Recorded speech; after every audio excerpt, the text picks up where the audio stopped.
bene tima tek to twale chawan watiye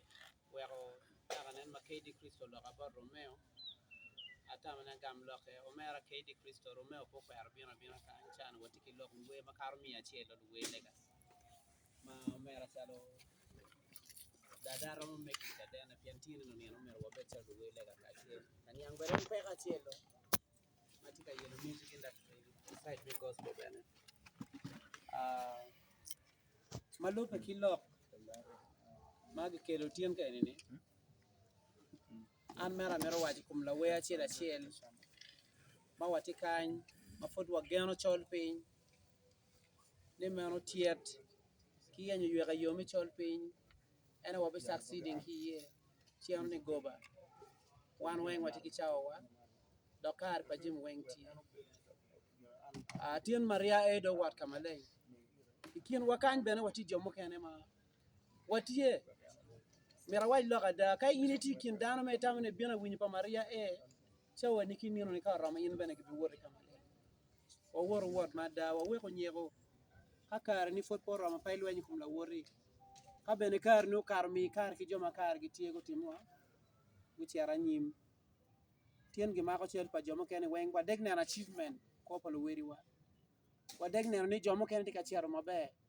wa deg winyo ne ni ngade ntia duwe mutaka mabe pinga bil wenyi te kar pa la wori chile gana tie ene ni gimo ki kenti ki kar ne katino bino mabe ki ngato mane wa ye wat kere mabe chi an mere abi we ko ki kwena mere manak ni yin ma fori beri kin wakany me tamane fori wori lweta chere chol piny nino ni ke chawa ni ka rama wan wa bingi kira tin wa nge pa Maria ene ngo ma tamane mero wachu ma chalo welu wara kida le kija on behalf of the way lega ni meno wan wa bi beno ko chere meeting mo kene chi wa wanone ki kindano chero bunen mara chido omega wati mo be lego ni ene bene kanot were timini were we lega were we lega pinyor lu we ni param we lega wan ni wen waram go we lega only that ngara chi ti sticking ka kwene ma pe foil we en magi longe lu we lego beni ge deg gopa wan ni wen ru ba mi ngej mi we da waram bar lu ba kin moy ken en lu we mo ken ma pe lu woni lu ba we ge ni ge deg gopa ye ki bone ba lu we lega o team pege maru pe ka obini gena kete en gena tiel mo mer kon ka loke ye gi lok gripe wanen ko bino peko luwen en ma waber ke gen gripe chaka kar ma oro MC Kwash waber ki shows wan en joken gi lokane wa wer we wa bona boy we lega piano ti ko la ga miel and I believe ni mano cher we ga miel ben wala ko ta kar pa jomo ken bini lok ko ba donc pege choy wa me wer we lega ken wan wen wati kam waron fitting ben en dan so le beno wagoy wa cha ko ka wabino kan wati chi wa lega no ka bini repair wa logo ben kil we mo kene ni gibion ben ki repair kedwa wa ga cha ko kikan ano ne pera ti pen wan wen wa ko ka chiel ka bini kar mi ko no wan wati achiel chi wa lega won ma chalo bloggers ka chiel ki lu dire lu we wa logo ben kil we cha ne wa ka wa beru no family achiel wa beru ki nana achiel ki wara achiel wa ko jima ko man katika time en lega ki nga gini wa beru no ben ka achiel ana fo ritual lu ba me polo metu ko amor je dushu ame tin mo chawa me binu kan au anda binu no gira binu checking ko office wane bara binu da no don nasi chane no jam social media peke wata ba boss ni ko poyo mai timo je duch ko poyo no gina me sinya me panyu no me taking this thing very serious amira ko bukiro ginoro ken ame lano nyinga wer ami wanu wer nen ba jamin mi wanen ba wan beru jogi ba manu jako jo chap ko bini wanu wer yo beru jogi kare jo kan yate murdi ti jom wara ti mame pot pot mo ame pot pon mo so ginunu ana mi ka ko bunu tieni a chala wan wer me tumal me Uganda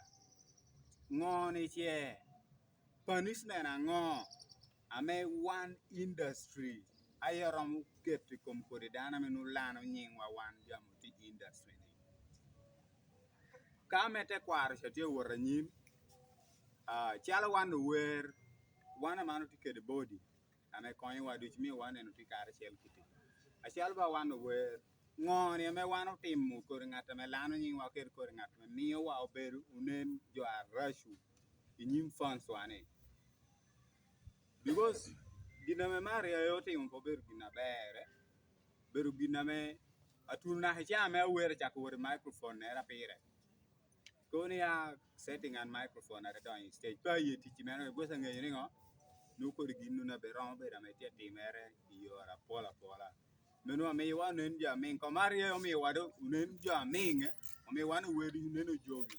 enu ngono jore ko jo ko ya wer te pi man ko wer mi la ko wor ko te pi so manu ti ai nuti a gol ko ja ma me ya jo ta mi ko wa ni ti mere which is not good mostly a chala wan no wer a put ko ya wor a put po wor bo apa duong kucha punishment ang'o me wan wer oromo timo achalo music industry me Northern Uganda kom kor ng'ato ken ama bino timo kor ginu kom wer ng'o wan romo bino kede ame okoni ka in wer ma bino ngiti timo kor gina romani kom wer wadu unyoro koni wer ko jo removing duchi radio ode ban you do perform anywhere ameno chobol ng'ato kene mo nuo uteri show kanoro wan wer ti uke wan ng'eyo yore me dealing no kere so that way down chak bera luori ka timo kod gini kom down ni chamore it will be what it will be the end of me performing it will be the end of business in the music industry. I think we should come out with something. I mean, you better luo. Make guide the leaders because I want to work with a miracle. Give not better to do you guys show me. Mare ko jo bani ko koni pe where stage ro ke ken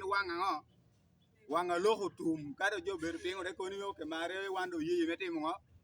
go we but for now no tamani mare no mir ko jo tim gina meti so stupid ko me man me wano were you know tim not anyone ameno ken che bunisha no we have come out with solution or your me en ngeni gina ne tim ni raj mir mi punishment or ameno ya ko ngi borwa ko churra wa shel tanyo kitu nenu nukere that we can come up with something both we in la we are ginor ke na me wano ko where can not take up ginor na ready implementing na funds are implementing because no gina me no down thing but gina me balo industry wan ti yene apoyo to fa gina lo ka pol pe